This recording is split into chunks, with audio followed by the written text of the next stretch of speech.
ઢોલ નગારા વગાડી રસ્તાઓ બનાવવા માંગ સાથે વિરોધ. વોર્ડ નંબર 13માં આમ આદમી પાર્ટીના કાર્યકર્તાઓ દ્વારા વિરોધ પ્રદર્શન કરવામાં આવ્યું. ઢોલ નગારા વગાડી રસ્તાઓ બનાવો માંગ સાથે આજરોજ વોર્ડ નંબર 13માં આમ આદમી પાર્ટીના કાર્યકરો રોડ રસ્તા ઉપર ઉતરી પડ્યા હતા. ઢોલ મંજીરા વગાડી વિરોધ પ્રદર્શન કરવામાં આવ્યું હતું. કોર્પોરેશનને જગાડવાનો પ્રયત્ન કરવામાં આવ્યો હતો.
रोड रस्ता बनाओ,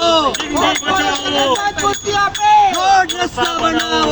અમે વિરોધ કરીએ છીએ. એક તરફ જ્યારે હેલ્મેટની વાતો કરે છે તો તમામ જગ્યા ઉપર મોટા મોટા ખાડા પડી ગયા છે. અત્યારે પોલો ગ્રાઉન્ડ પાસે ખૂબ મોટા ખાડા પડી ગયા છે અને રોડનું કામ છેલ્લા 1 મહિનાથી તદ્દન બંધ છે. અને જે કપચી બધી નાખવામાં આવી છે એ કપચી રોડ પર પડેલી છે અને જે કપચી છે એ કપચી ઉડી અને કોઈના માથા પર વાગી અને કોઈને અકસ્માત થઈ જાય તેમ છે. એટલે આજે અમે તંત્રને જગાડવા માટેનો પ્રયત્ન કરી રહ્યા છીએ. માડી રાજેશ, તમે જોઈ શકો છો આ વોર્ડ નંબર 13 છે. 13 નંબરમાં સામે હજારો છોકરા આ મેદાનમાં રમવા આવે છે અને ત્યાંના રસ્તાની પરિસ્થિતિ તમે જોઈ શકો છો તેની શું પરિસ્થિતિ છે. એટલે જ આજે ના છૂટકે આજે આમ આદમી પાર્ટીને રસ્તા પર ઢોલ અને મંજીરા લઈને નકરવું પડ્યું. તંત્રમાં જે બેઠેલા લોકો છે એમના કાન સુધી વાત પહોંચે એ હેતુથી અમે આજે આમ આદમી પાર્ટી રસ્તા પર ઢોલ નગારા લઈને નકરી પડી છે. મારો પરિચય વિઠ્ઠલ આહિર, આમ આદમી પાર્ટી.